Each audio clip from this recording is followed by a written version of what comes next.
नमः शिवाय। जय भोलेनाथ, जय महाकाल।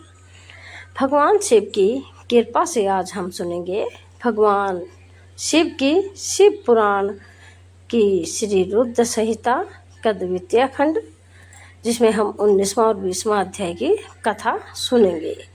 तो यह कथा हमें भक्ति, धर्म, तपस्या और भगवान शिव की अनंत महिमा का ज्ञान प्रदान करती है।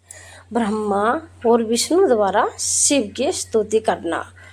तो ब्रह्मा जी कहते हैं कि नारद कन्यादान करके दक्ष ने भगवान शिव को अनेक उपहार प्रदान किए और उन्होंने सभी ब्राह्मणों को भी दान दक्षिणा दी। तत्पश्चात भगवान विष्णु अपनी पत्नी लक्ष्मी जी सहित भगवान शिव के समक्ष हाथ जोड़कर खड़े हो उनकी आराधना करने लगे। वे बोले, हे दया सागर महादेव जी, आप संपूर्ण जगत के पिता हैं और देवी सती सबकी माता है।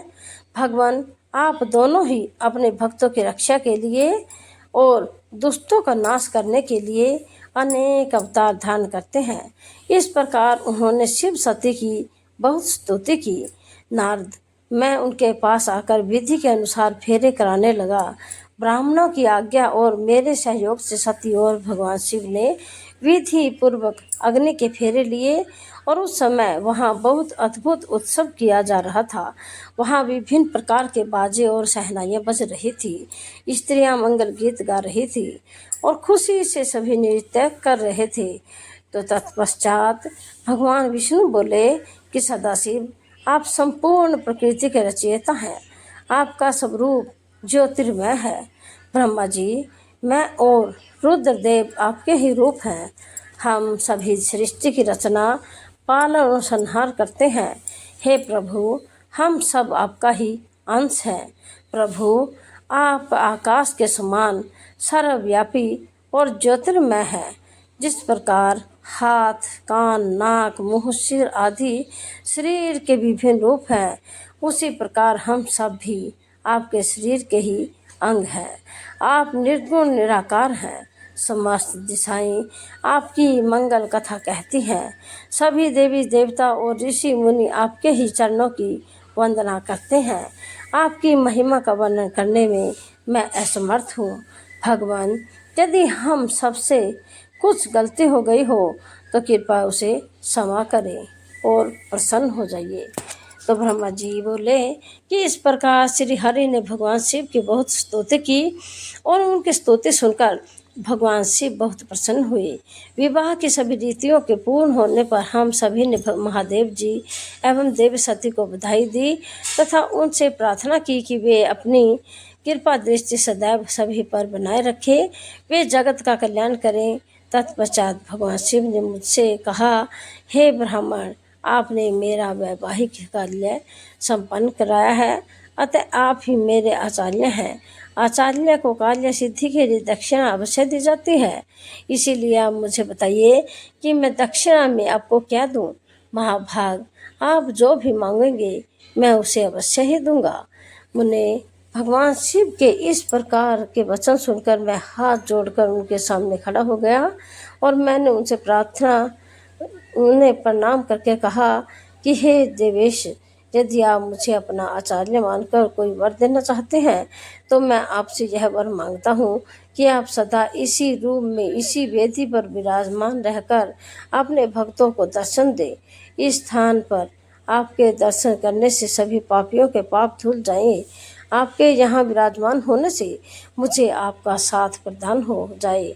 मैं इसी वेदी के पास आश्रम बनाकर यहाँ निवास करूँगा और तपस्या करूँगा।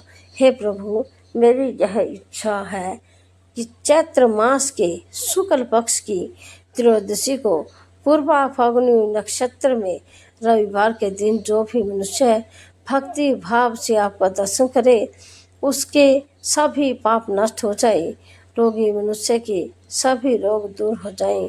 इस दिन आपका दर्शन कर मनुष्य जिस इच्छा को आपके सामने व्यक्त करे, उसे आप तुरंत पूरा करें। हे प्रभु, आप इस दिन सभी को मनोवांछित वर प्रदान करें। भगवान, यही वरदान मैं आपसे मांगता हूँ। मेरी यह बात सुनकर भगवान शिव बहुत प्रसन्न हुए।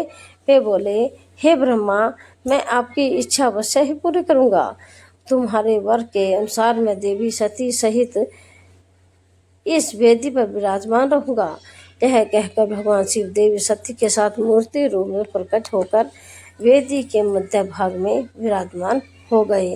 इस प्रकार मेरी इच्छा को पूरा कर जगत के हित के लिए प्रभु शिव वेदी पर अंश रूप में विराजमान हुए।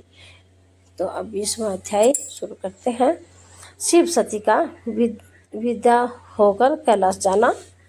तो ब्रह्मा जी बोले कि हे महामुने नारद, मुझे मेरा मनोवांछित वरदान देने के पश्चात भगवान शिव अपनी पत्नी देवी सती को साथ लेकर अपने निवास स्थान कैलाश पर्वत पर जाने के लिए तैयार हुए।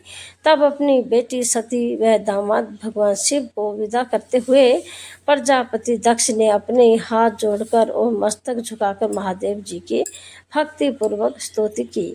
साथ ही श्री हरि सहित सभी देवी देवताओं और ऋषि मुनियों से हर्ष से प्रभु का जय जयकार किया। भगवान शिव ने अपने ससुर प्रजापति दक्ष से आज्ञा लेकर अपनी पत्नी को अपनी सवारी नंद पर बैठाया और स्वयं भी उस पर बैठकर कैलाश पर्वत की ओर चले गए। उस समय वृषभ पर बैठे भगवान शिव व सती की शोभा देखते ही बनती थी। उनका रूप मनोहारी था। सब मंत्र मुग्ध होकर उन दोनों को जाते हुए देख रहे थे। प्रजापति दक्ष और उनकी पत्नी अपनी बेटी व दामाद के अनोखे रूप पर मोहित हो उन्हें एक टक देख रही थी। उनकी विदाई पर चारों ओर मंगल गीत गाए जा रहे थे। विभिन्न वाद्य यंत्र बज रहे थे। सभी बाराती शिव के कल्याण में उज्ज्वल यश का गान करते हुए उनके पीछे पीछे चलने लगे।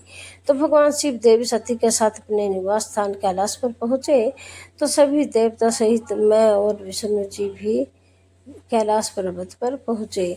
तो भगवान शिव ने उपस्थित सभी देवी देवताओं ऋषि मुनियों का हृदय से धन्यवाद किया। तो भगवान शिव ने सभी को सम्मान पूर्वक विदा किया। तब सभी देवताओं ने उनकी स्तुति की और प्रसन्नता पूर्वक अपने अपने धाम को चले गए। तत्पश्चात भगवान शिव और देवी सती सुखपूर्वक अपने वैवाहिक जीवन का आनंद उठाने लगे। सूर्य कहते हैं कि हे मुने, मैंने तुम्हें भगवान शिव के शुभ विवाह की पुण्य कथा सुनाई है। भगवान शिव का विवाह कब और किससे हुआ, वे विवाह के लिए कैसे तैयार हुए, इस प्रकार मैंने सभी प्रसंगों का वर्णन तुमसे किया है। विवाह के समय यज्ञ अथवा किसी भी शुभ कार्य के आरंभ में भगवान शिव का पूजन करने से के पश्चात इस कथा को जो सुनता है अथवा पढ़ता है उसका कार्य या वैवाहिक आयोजन बिना विघ्न और बाधाओं के पूरा हो जाता है। तो इस कथा के श्रवण से सभी शुभ कार्य निर्विघ्न पूर्ण होते हैं। इस अमृतमयी कथा को सुनकर जिस कन्या का विवाह होता है वह सुख, सौभाग्य, सुशीलता और सदाचार आदि सद्गुणों के युक्त हो जाती है। भगवान शिव की कृपा से पुत्रवती भी होती है। शिव पुराण हमें यही शिक्षा देते हैं कि जो मनुष्य प्रेम, श्रद्धा और विश्वास के साथ भगवान शिव का स्मरण करता है तो महादेव सदा उनके जीवन में कृपा बनाए रखता है। तो बोलिए हर हर महादेव, ओम नमः शिवाय। यदि आपको वीडियो पसंद आए तो हमारे चैनल को सब्सक्राइब जरूर करें और शिव भक्ति से जुड़े रहने के लिए इस चैनल को फॉलो जरूर करें।